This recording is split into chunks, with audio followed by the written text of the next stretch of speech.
மின்சார பணியாளர்கள் மற்றும் ஊழியர்களுக்கு விடுமுறை அளிக்கப்படாது என்று தற்பொழுது தகவல் வெளியாகியிருக்கிறது. மானிய கோரிக்கை மீதான விவாதம் நடத்துவதற்கான சட்டப்பேரவை இன்று கூட உள்ள நிலையில் மின்சாரத்துறை தற்பொழுது இந்த அறிவிப்பை வெளியிட்டிருக்கிறது. இதுகுறித்தான கூடுதல் விவரங்களுடன் எமது செய்தியாளர் நந்தினி இணைப்பில் இருக்கிறார். வணக்கம் நந்தினி, இதுகுறித்தான விவரங்கள்.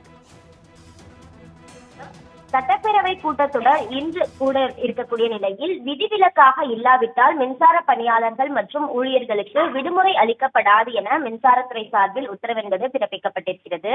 மானிய கோரிக்கை மீதான விவாதம் நடத்துவதற்கான தமிழக சட்டப்பேரவை கூட்டத்தொடர் இன்று கூடுகிறது.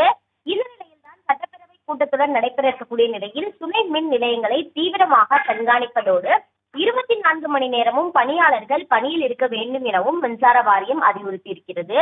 குறிப்பாக கொரட்டூர், மணலி, திருவேற்காடு மற்றும் கும்மிடிப்பூண்டி லைன்ஸ் ஊழியர்கள் ஏஎம்சி குழு வாகனங்கள் ஆகியவற்றை 24 மணி நேரமும் தயாராக வைத்திருக்க வேண்டும் எனவும் சட்டப்பேரவை கூட்டத்தொடர் நடைபெறக்கூடிய இடத்தில் எந்த ஒரு மின்வெட்டும் இல்லாத வகையில் தொடர் கண்காணிப்புகளை மேற்கொள்ள வேண்டும் என்றும் விதிவிலக்காக இல்லாவிட்டால் மின்சார பணியாளர்கள் மற்றும் ஊழியர்களுக்கு சட்டப்பேரவை கூட்டத்தொடர் நடைபெற்று முடியும் வரை விடுப்பு அளிக்கப்படாது எனவும் மின்சாரத்துறை சார்பில் உத்தரவு பிறப்பிக்கப்பட்டுள்ளது குறிப்பிடத்தக்கது.